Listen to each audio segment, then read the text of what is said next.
¿Qué tal? ¿Cómo están? Muy buenas noches, bienvenidos un jueves más a esta Quinta Esquina, este espacio, ya saben, en el que nos paramos a diseccionar la realidad siempre de la mano de un protagonista. Y hoy, además, va a ser un mano a mano con Felipe Ramos, que es el que me acompaña en esta noche, en esta mesa. ¿Qué tal? Muy bien, buenas noches. Nos han dejado solos. Vamos de Palacagüina. ¿Será que si alguno se ha ido de puente? No, yo sé que no, hoy nos falta Tamara, pero yo sé que no.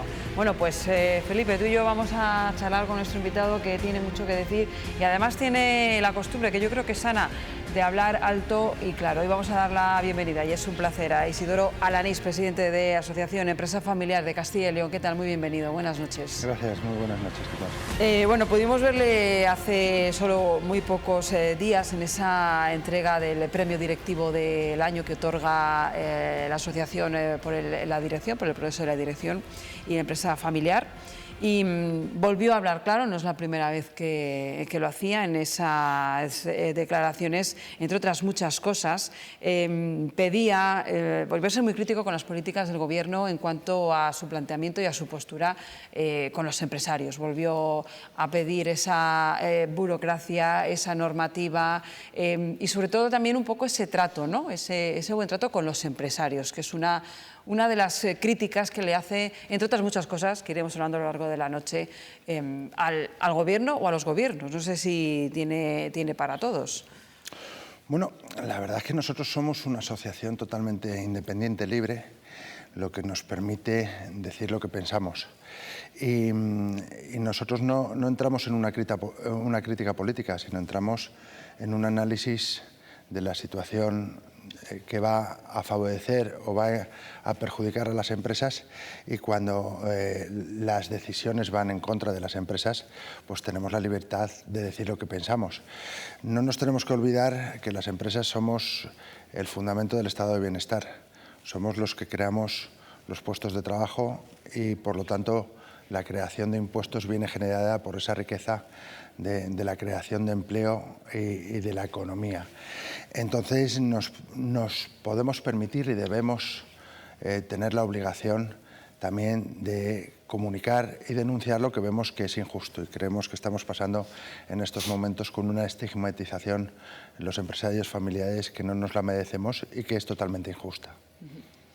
Pero cuando habla de estigmatización, exactamente ¿qué es lo que le estigmatiza a los empresarios de las políticas, no sé si del Gobierno o de la Junta, pero creo que es en este caso del Gobierno, frente a lo que usted dice? ¿Por qué esa estigmatización? Bueno, el por qué habría que preguntárselo a los miembros del Gobierno que estigmatizan, no a los empresarios. No, pero digo, si hacemos un análisis ¿dónde ve usted la estigmatización, quiero decir? Si hacemos un análisis de los últimos meses, solamente, es más, del último mes, cuando la vicepresidenta del Gobierno sale a criticar a los empresarios porque, según ella, a través de la DANA mandamos a los empleados a trabajar y que eso no se puede permitir, y que va a normalizar y que va a mandar a la inspección de trabajo y que va a hacer todas esas cosas, eso es una estigmatización del empresario. Los empresarios estamos muy lejos de mandar a nuestros trabajadores a correr el más mínimo riesgo si vemos que es tal.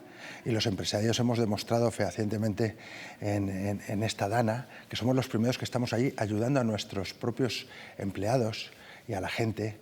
Y tenemos un ejemplo que es obvio.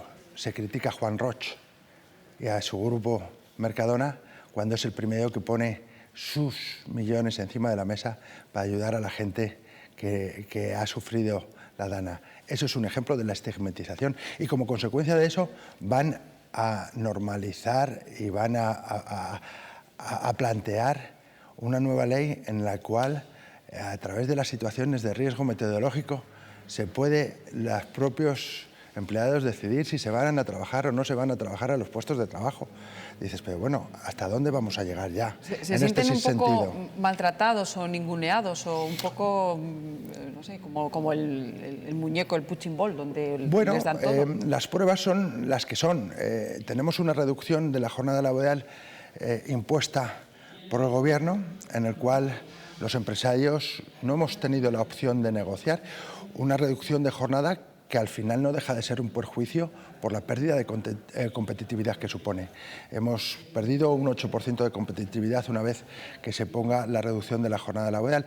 Y hay empresas que es imposible reducir la jornada de 40 horas a 37,5, porque si vamos a turnos, por ejemplo, en mi empresa, que son turnos de 8 horas, porque atendemos las 24 horas al cliente en los aeropuertos internacionales, imagínese usted cómo vamos a cuadrar ahora las 37,5 horas.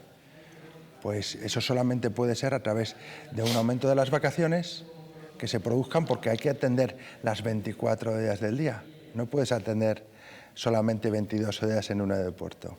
Bueno, esos son ejemplos de los 2 últimos meses que podemos hablar permanentemente de este... Ustedes no son partidarios bajo ningún concepto en la reducción de la jornada laboral a 37,5 horas. El Gobierno, cuando habla de reducción de jornada laboral, que lo ha negociado y que lo ha pactado ya con los sindicatos, es verdad que los empresarios están en contra, habla también de que para eso tendría a incentivar la contratación de nuevos trabajadores para posibles turnos. Ustedes no son partidarios en ningún caso, no ven ninguna posibilidad de llegar a un acuerdo para reducir esa jornada laboral. ¿Y por qué el rechazo ese tan frontal a la jornada laboral, más allá de la pérdida de competitividad? Bueno, en primer lugar, yo creo que las negociaciones de las jornadas laborales tienen que ser cada empresa analizada y específicamente en vista con sus características. Esto no es café para todos. Por lo tanto, hay muchas empresas que están trabajando ya jornadas más reducidas de 40 horas, pero ya es un acuerdo entre las empresas y los sindicatos de las propias compañías. Le ponía el ejemplo que en las empresas que trabajamos las 24 horas no hay una fórmula mágica para poder suplir ese problema. Pero cuando usted hace mención que la reducción de jornada podría ampliarse el número de personas contratadas, bueno, pues entonces vamos a trabajar 10 horas al mes y contratamos a muchos más. Es decir, eso para mí es simplemente una disculpa del que no conoce la realidad de las empresas, porque al final las empresas lo que necesitamos es ser mejores que los competidores y hacer productos y servicios que puedan ser comprados por los clientes finales. Y eso hay muchas empresas que necesitan las 40 horas de trabajo, otras 35 y otras a lo mejor 42, pagando extras a quien se necesite puntualmente. Nosotros como empresa familiar, que es lo que vengo yo a representar, desde luego que estamos en contra por la imposición de la jornada laboral a 37,5 horas. Nosotros creemos mucho en la libertad y creemos en la libertad de negociación de la empresa con los sindicatos, que al final somos los que tenemos que llegar a un acuerdo de cómo somos mejores dentro de nuestro mercado. O sea, usted lo que plantea, si no lo he entendido mal, es no nos oponemos frontalmente a la reducción de la jornada, pero déjennos a nosotros negociarlo con nuestros sindicatos o con nuestros comités en nuestras propias empresas. Por supuesto, las empresas somos los que conocemos mejor que nadie cuál es nuestra situación y somos los únicos que podemos determinar si es factible o no es factible esas reducciones de jornada. Pero por imposición, si además ya se ha demostrado en Francia que no es bueno, que no sale bien, ¿por qué vamos a incidir en el error? En Francia han tenido que recular la jornada de las 35 horas laborales. Entonces, ¿qué queremos hacer? Implantar una ley para que después, a los 2 años, volvamos otra vez a las jornadas laborales normales. ¿Cómo vamos a competir en España con 37,5 horas de trabajo cuando en Singapur, que no es país subdesarrollado, las jornadas laborales son de 52 horas? Permítame que no le compre ese argumento. No podemos ir de las 37 a que la gente trabaje...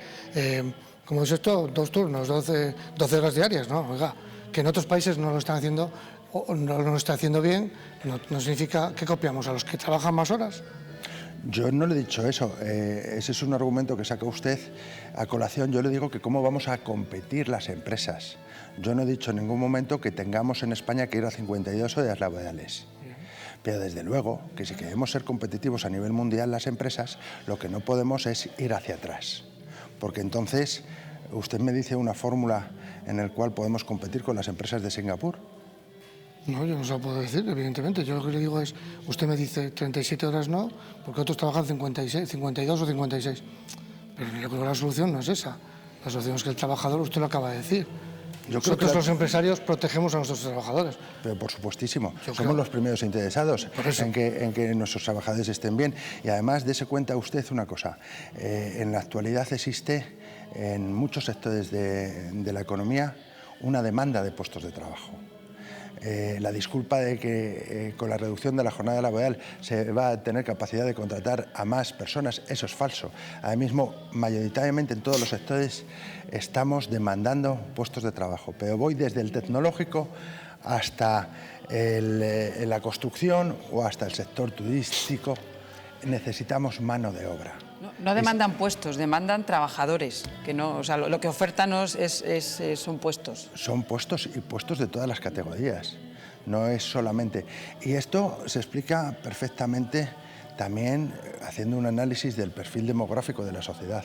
Ahora mismo hemos pasado del boom, del baby boom, que es la gente que ronda los 50 años, de los 70 a los 80, a una situación que se están incorporando ya la gente de los 90 a los 2000 y del 2000-2010, que es mucho menos población. Hablaremos de ese talento que también buscan y que quieren atraer, pero bueno, por dejar este tema de crítica, uno de los retos que también se planteó cuando se incorporó a empresa familiar fue el de intentar hacer crecer las empresas de Castilla y León, que fueran más grandes, no que fueran más, que es posible también, pero que fueran más grandes. Y en ese camino también se encuentra, claro, hay muchas empresas, por ejemplo, que a lo mejor si son 50 empleados, pues no quieren pasar a 51 porque es esa horquilla en la que ya cambia la burocracia, crece la burocracia, y eso es un poco también lo que van a intentar, el siguiente reto, ¿no? El intentar simplificar un poco todos los trámites, normativas, para poder, ¿no? Permitir o hacer más fácil, ¿no? ese crecimiento. No sé si están ya en ese camino o cómo van a empezar a hacerlo. Sí, nosotros tenemos dentro de nuestros objetivos en estos 2 próximos años de mi presidencia dar a conocer públicamente y trabajar con la Administración que necesitamos una reducción de la burocracia en Castilla y León. Este sí ya es un tema regional. Creemos que tenemos muchas normas, que se crean todos los días demasiadas y hay un exceso de normas que perjudica la actividad económica de nuestra región. Y estamos trabajando ya con el Gobierno regional para ver temas concretos de simplificación administrativa y burocrática. Creemos que tenemos que reducir sustancialmente todas las fases de la administración pública para que la administración al final lo que haga es ser los que regulen, pero dejar hacer mucho más fácil, mucho más rápido y evidentemente con todas las características de control que tiene que tener la administración pública. Necesitamos que las empresas crezcan. En Castilla y León y en España tenemos un problema de tamaño de las empresas y no podemos poner trabas al crecimiento, y ahora mismo se ponen trabas al crecimiento. Nosotros en Castilla y León, por ejemplo, tenemos una característica, las empresas de tamaño mediano y grande, que estamos totalmente controladas por la Inspección de Hacienda y de Trabajo de una forma abusiva, diría yo, porque al ser el ratio de empresas grandes mucho más reducido que en otras regiones en función de los inspectores que tenemos y que nos controlan a las grandes empresas, pues tenemos la paradoja que hay muchas empresas que se enfrentan a 3, 4, 5, 7 inspecciones anuales porque al final somos muy pocos. Todo eso perjudica a las empresas y puede llegar el momento que no nos interese estar en nuestra región, porque al final si tenemos una obsesión por parte de los organismos que controlan y estamos pasando continuamente por la agencia tributaria o por las inspecciones de trabajo, inspecciones y revisiones continuas, pues puedes perfectamente decidir irte a otra región que las tenemos muy cercas, donde el ratio de empresas mayores es mucho mayor y por lo tanto no sería tanta obsesión. Pero la empresa familiar está muy ligada a la tierra. En el caso de sus socios, quizá tendría que ser un caso muy extremo para que se fueran. Sí, pero cuando no preguntamos nosotros a los empresarios familiares en la última asamblea que hicimos, que quién estaría pensando o quién podría tomar una decisión a futuro si continúa esta presión que tenemos, el 56% de los empresarios nos dijeron que sí. Y gracias a Dios, la empresa familiar de Castilla y León está aferrada a nuestra región. Y muchas de nuestras empresas familiares también son empresas rurales, que estamos en los ámbitos no urbanos, sino en los pueblos, en los municipios pequeños. Y esto es lo que hace asentar población. No se le reconoce al empresario familiar la gran capacidad que tiene de asentar población en esos municipios pequeños. Entonces, evidentemente, si se pone cada vez más trabas, vamos a encontrarnos una región que se queda sin empresas y los municipios rurales también pueden pasar que muchas empresas decidan reubicarse. Hay dos cuestiones que ha abierto usted que me parecen muy interesantes. No es que lo de antes no lo fuera. Ha hablado usted que tenemos un problema de crecimiento en Castilla y León de las empresas y que hay muchas trabas que impiden ese crecimiento. Y después ha dicho lo de la enorme presión que tienen estas. No sé si se refería solo a las grandes empresas o esta presión fiscalizadora también es para las pequeñas y medianas. Porque no sé porque después ha dicho que en otros territorios donde hay mayor número de grandes empresas es menor. Como le he querido entender, como aquí somos menos, nos inspeccionan más. No sé si es a todo el conjunto de las pequeñas y medianas empresas o solo a las grandes, esa presión de la investigación de Hacienda. Principalmente yo hablo por las grandes y medianas empresas, que es el tamaño que tenemos dentro de la empresa familiar. Nosotros en la empresa familiar somos 184 empresas con un tamaño mediano y grande, aunque representemos a la empresa familiar global de Castilla y León, que hay que recordar que somos el 95% del tejido empresarial de esta región, por lo tanto todos somos empresas familiares en Castilla y León. Pues bien, nuestros socios, los 184 socios de la empresa familiar, al tener este tamaño mediano y grande, son los que precisamente más están sufriendo esa obsesión por el control. Y las empresas pequeñas supongo que también, pero una vez que uno pasa de un cierto tamaño ya pasa a un núcleo mucho más reducido de grandes empresas donde el control es con lupa, y ahí el ratio probablemente, que sería una buena pregunta hacer a Hacienda, ¿cuál es el ratio de inspector por empresa de más de 10 millones de facturación? ¿Qué propone? Evidentemente no eliminar los controles, pero ¿qué propone? Igualdad. ¿Flexibilizarlos? ¿Aligerarlos? Nosotros pretendemos igualdad, que haya el mismo ratio de inspección, porque nosotros no tenemos que estar sufriendo inspecciones todos los años de 5 inspectores que vayan a la empresa. En mi caso, por ejemplo, ahora mismo tenemos 3 inspecciones de IVA.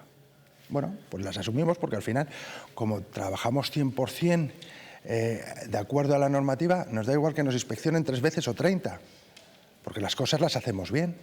Pero tenemos el problema que perdemos mucho tiempo y al final en devoluciones de IVA nos lo pagan con retraso, y es una forma que no tenemos por qué estar financiando a la Hacienda tributaria. Eso es en mi caso. Pero hay una infinidad de ejemplos que son muy peligrosos porque a uno puede llegar a cansarse. Que no pueden asumirlo, que no pueden...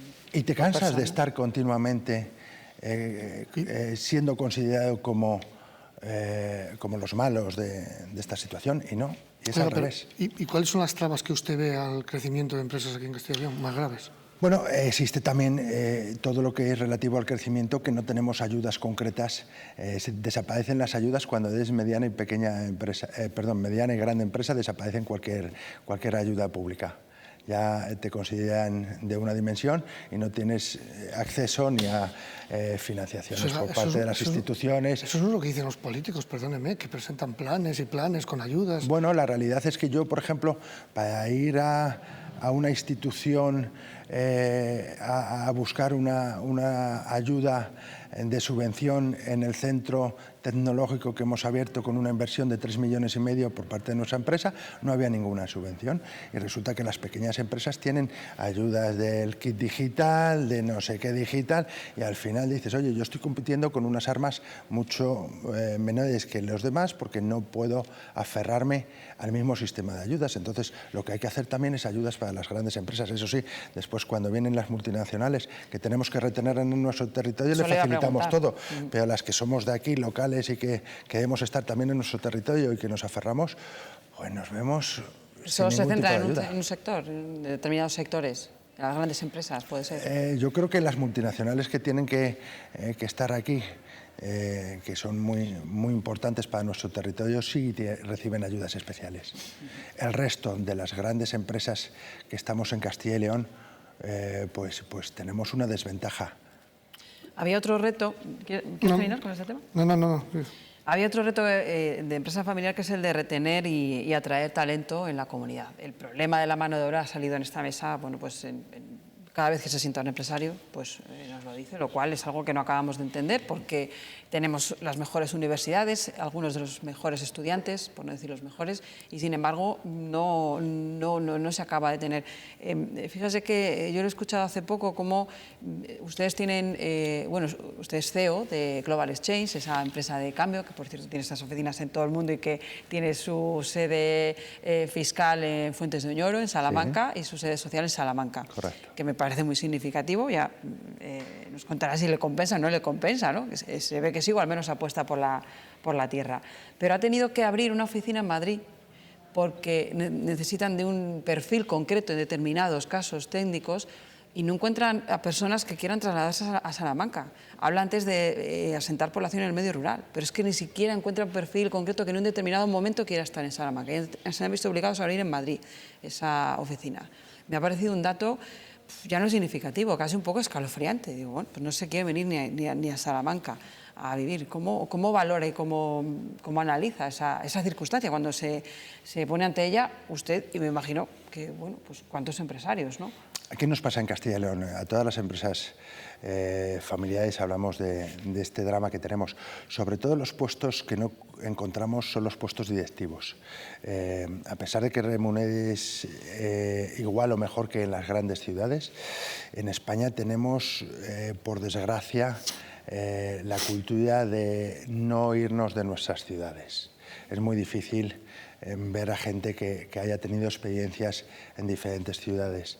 De Madrid a Salamanca son 200 kilómetros. En Salamanca se vive muchísimo mejor que en Madrid. La calidad de vida es mucho más alta. Con un sueldo igual de competitivo que en Madrid tienes mucha más capacidad de ahorro, pero a pesar de eso no encuentras gente que digas, oye, para el puesto, cualquier puesto, director de desarrollo digital, pues no se cubre o cuesta mucho cubrirlo. Para el puesto de director de prevención de blanqueo de capitales. Estoy diciendo puestos que tenemos en Madrid y que no tenemos en Salamanca porque no hemos podido cubrirlos.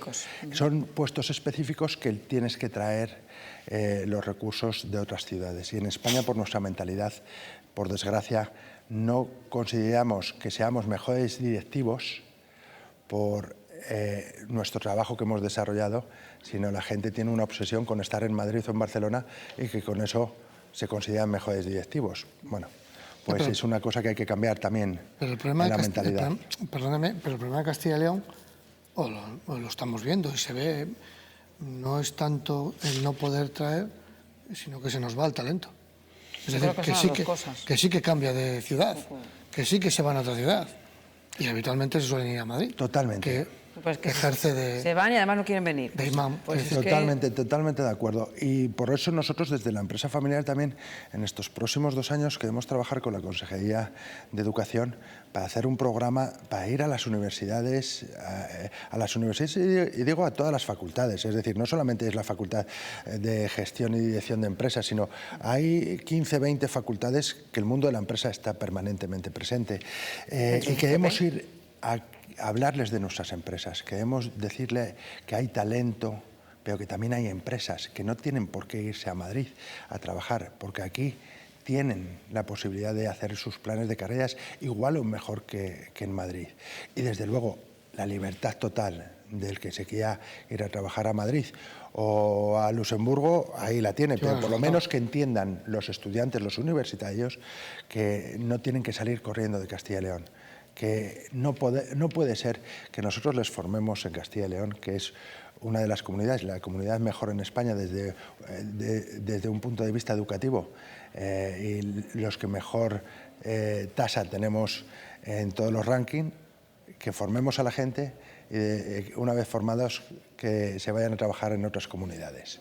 Eso tenemos que apostar desde la empresa familiar para comunicar a los estudiantes que tienen grandes empresas aquí que pueden hacer su carrera, y también necesitamos la ayuda del gobierno regional para que sea una apuesta también por parte de las universidades. ¿Cree que falta? Se habla mucho de la colaboración público-privada también, pero la colaboración con las universidades. ¿Falta colaboración con las universidades? Totalmente. ¿Y por qué? Nosotros queremos romper eso, porque las universidades yo creo que se han quedado ancladas en el pasado, que están de espaldas a la empresa. Y no se puede estar de espaldas a la empresa en el año 2024. De hecho, uno de los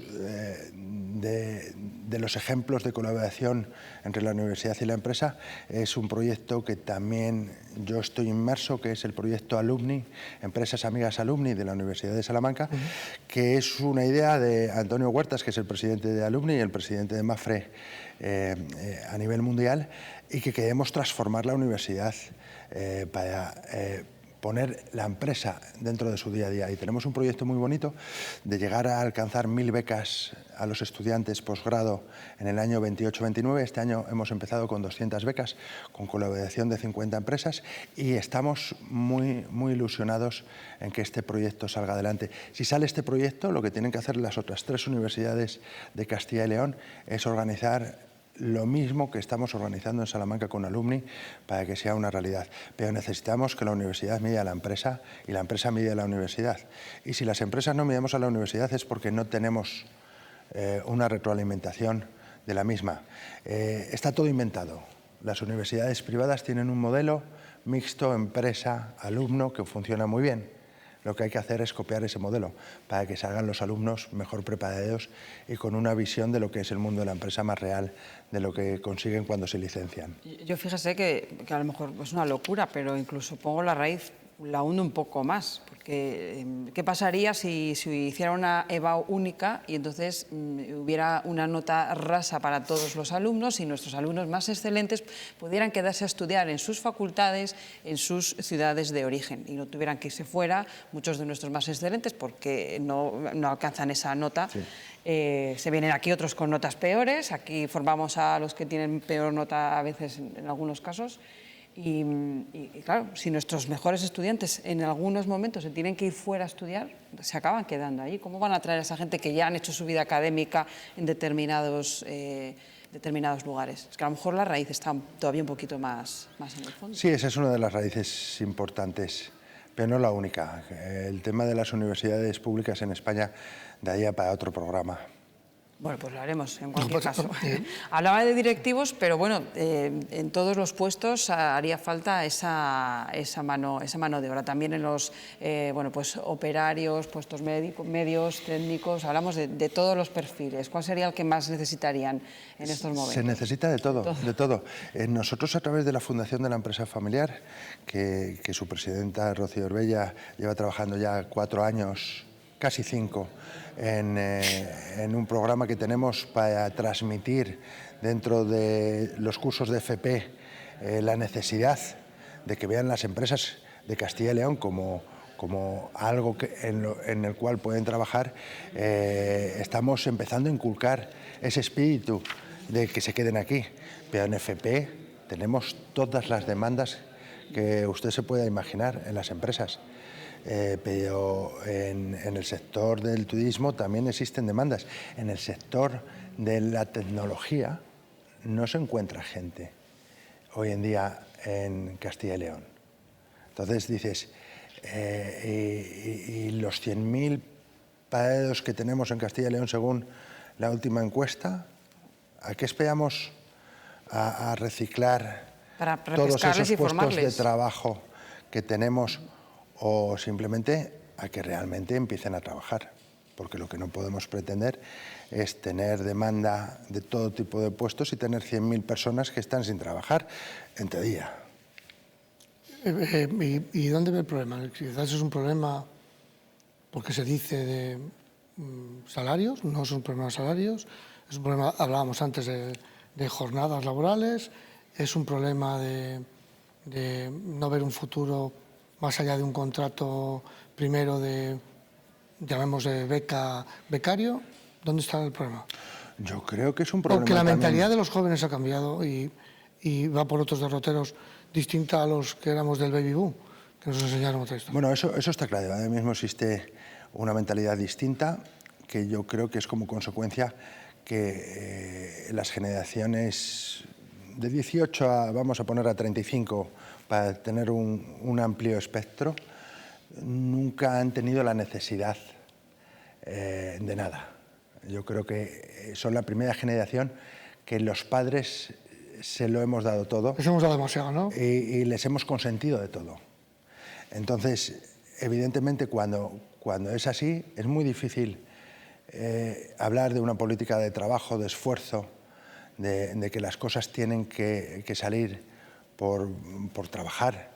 Y creo que esa es una mentalidad que tarde o temprano tiene que volver a llegar, porque lo que no se puede permitir es que la gente decida que no quiero trabajar porque no me apetece. Bueno, O sea, ¿usted cree que le falta a los jóvenes esa política de esfuerzo y de trabajo? sí, y no se puede generalizar. Bueno, bien, Desde luego que no, pero yo lo veo en el día a día, en ciertos ejemplos, que la gente deja un trabajo bien remunerado y normal de 8 horas en unas instalaciones estupendas porque es que me estreso por venir a trabajar. Bueno, pues el estrés por venir a trabajar no existía hace 20 años. O ese primer trabajo, ¿no?, de joven, para sacarse unas pelillas que decíamos, ¿no? O los trabajos que se hacían antes, poniendo copas por la noche muchos estudiantes para sacarse eso, unas pelillas. Eso ya ha desaparecido. Ha desaparecido una cosa que es fundamental, que es la cultura del trabajo y del esfuerzo, y hay que recuperarla. Y la obligación social es recuperarla. Y con todo el programa de ayudas sociales que hay, desde luego se favorece muy poco en estas políticas de que a la gente hay que exigirle trabajo como una cosa fundamental. Se nos acaba el tiempo, pero yo tengo una última cuestión. Uno de los motores de avance de su empresa, de Global Exchange, fueron los momentos de crisis. Llegó el euro y dejó de desaparecer ese cambio de moneda, ¿no?, en esa zona fronteriza, creció y se expandieron a otros lugares. También cuando, pues toda esta crisis de la pandemia en 2020 también fue un motivo por el que pudieron llegar a crecer, ¿no?, supieron salvaguardarse. ¿Cuál cree que va a ser el próximo momento de crisis a nivel empresarial? Y estoy pensando en un caso muy concreto. El tema de la moneda digital y del dinero físico. ¿Cree que ese puede ser un próximo momento de crisis o de crecimiento en la economía mundial?